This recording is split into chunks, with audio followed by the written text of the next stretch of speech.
Hey, salut tout le monde, j'espère que vous allez bien. Ça fait déjà un petit moment que je vous ai pas tourné de vidéo sur la chaîne.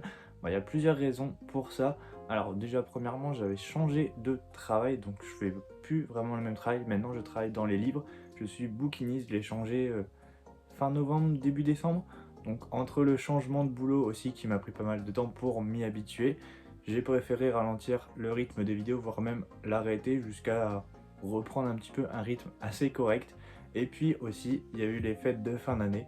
J'ai voulu me poser, profiter entièrement avec ma famille et ça a été vraiment top. J'espère que vous aussi, vous avez bien profité des fêtes de fin d'année. Je vous ai pas fait de vidéo bilan de mes achats de décembre ni de mes réceptions de Noël parce que franchement, je vais pas vous le cacher, j'avais un peu la flemme, mais j'ai très bien été gâté.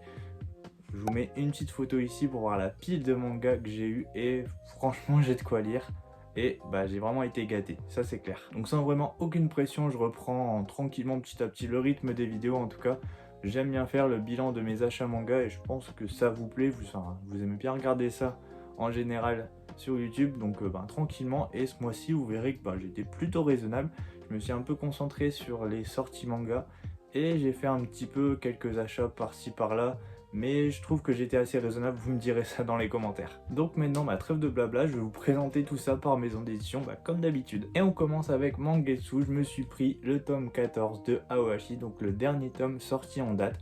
J'avais lu les 4 premiers tomes, j'avais adoré, on m'a offert la suite donc du tome 5 au tome 13 à Noël. Je vais pouvoir faire un sacré rush parce que je pense qu'Aoashi c'est une série qui se lit avec plusieurs tomes d'avance pour vraiment kiffer sa lecture en tout cas, et je pense que ça va être le cas. Je vais vraiment kiffer ma lecture et j'ai hâte de me faire ce petit marathon. Ensuite chez Meian, je me suis pris le tome 16 de Kingdom. Donc ce tome 16 il termine l'arc de la guerre de Bayou pour ceux qui connaissent, et c'est une guerre qui a duré pas mal de tomes. Je saurais pas trop vous dire, il me semble que ça a duré depuis le tome 10, 11 je crois.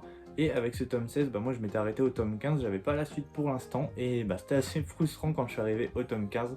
Je me suis pris le tome 16, on finit cet arc de la guerre de Bayou qui a été vraiment très très marquant. Enfin pour moi je trouve qu'il y a certains personnages qui m'ont plus marqué que d'autres. Notamment le général Uki qui pour moi est...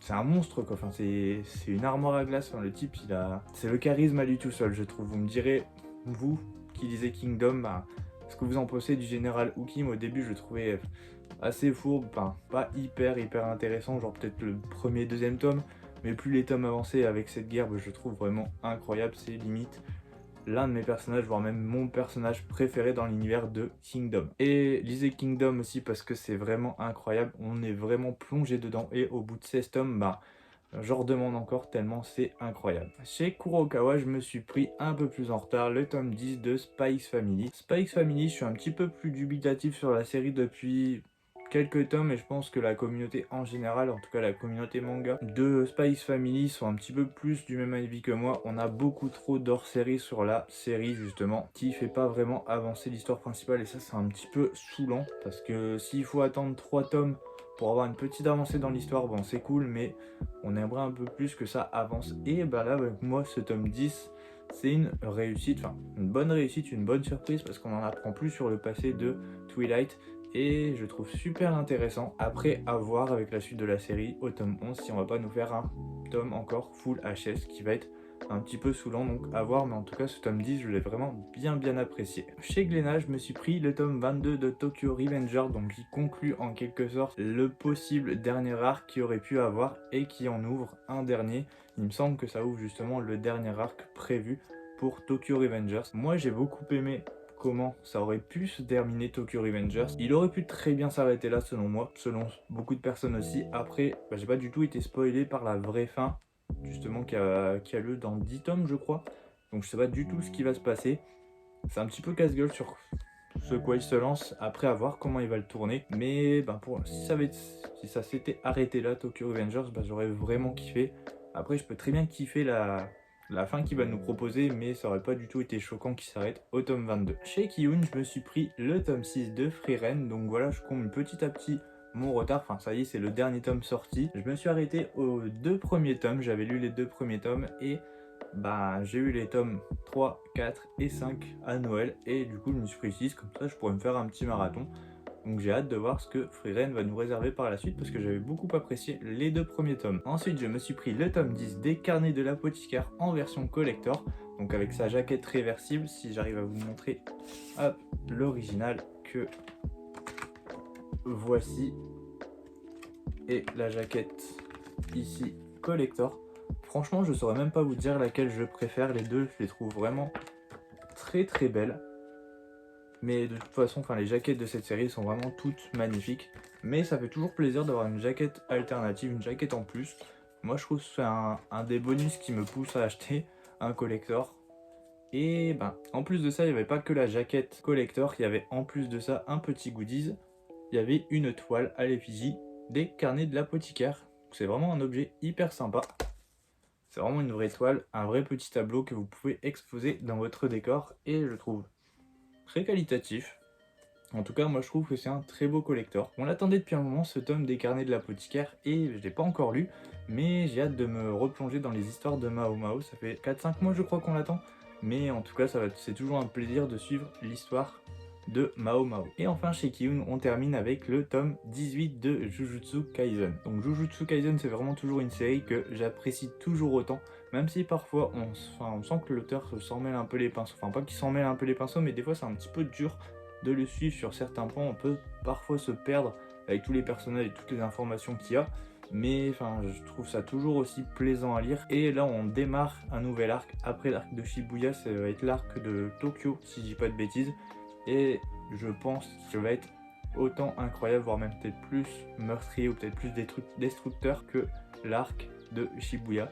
Je sais pas comment il va réussir à le faire, mais ça s'annonce très lourd. Et en plus, avec l'achat du tome 18 de Jujutsu Kaisen, vous avez eu le droit aussi à un extrait de la nouvelle série qui va paraître chez Kiun, qui se nomme Valaliant. Donc Valaliant, c'est la nouvelle série de l'auteur de Rikudo, La Rage au Point, que vous pouvez voir juste ici.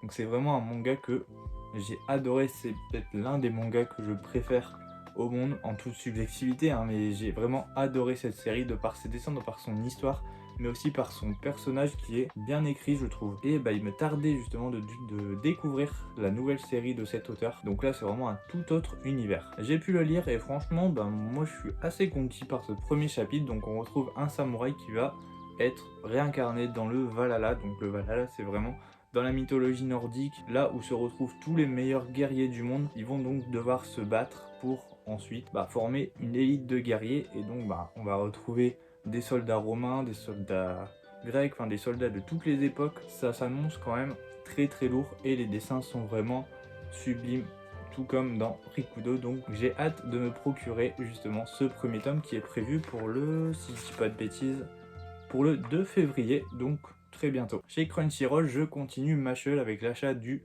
tome 12. Je ne l'ai pas encore lu, mais Mashle c'est toujours une série que j'apprécie fortement. Je me marre toujours autant, il y a de plus en plus d'action, de plus en plus de sérieux, mais il y a toujours ce brin d'humour qui fait plaisir. Bon, la tranche, ils ont juste mis la couleur, ils ont changé le noir, mais rien de nouveau.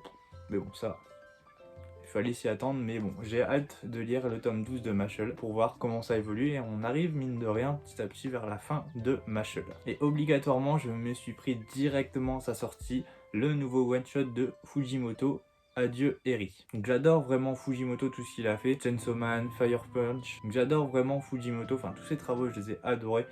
Mon avis n'est pas très subjectif sur Fujimoto parce que j'ai vraiment accroché à toutes ses œuvres. Même Fire Punch, justement qui a eu des critiques un peu mitigées, moi j'ai adoré. Chainsaw Man aussi, je l'ai découvert avec Chainsaw Man. Et Look Back aussi, son dernier one shot, je l'ai adoré aussi. Mais Adieu Eri, je trouve vraiment un cran au-dessus. J'ai adoré, tout simplement. Ça parle justement, enfin ça se focalise sur son autre passion qui est le cinéma, et ça se ressent vraiment. C'est une belle histoire qui est plus épais que Look Back, vous pouvez le voir, et franchement il a une histoire qui vous fait réfléchir des fois, ou qui vous fait penser à qu'est-ce qui s'est passé réellement. Ça vous fait réfléchir, et je suis sûr en relisant ce manga vous allez comprendre la fin différemment, enfin voir d'autres aspects, et c'est ça que je trouve super intéressant parce que la relecture vous permet d'avoir plusieurs points de vue sur l'histoire, et c'est impressionnant. Encore du Fujimoto, et je valide, et je ne peux que vous le conseiller. Si vous aimez l'auteur, mais foncez, vous allez vous régaler, c'est sûr. Et enfin, on termine avec un achat d'occasion. Donc comme je vous l'avais dit en début de vidéo, je travaille dans une bouquinerie, donc je peux avoir accès à des occasions en manga qui peuvent être très intéressants. Là en tout cas, j'ai pu tomber sur les 4 premiers tomes de Yawara. Comme vous pouvez voir, je connaissais pas du tout cette histoire, c'est de Naoki Urasawa. Donc en fait, je suis tombé dessus, je connaissais pas du tout ce titre, je l'avais jamais vu en magasin, ni même entendu parler. Donc Yawara, et j'ai vu l'auteur, j'ai vu Naoki Urasawa, je dis bah forcément, ça m'intrigue. J'ai jamais lu de Urasawa, et pas encore en tout cas.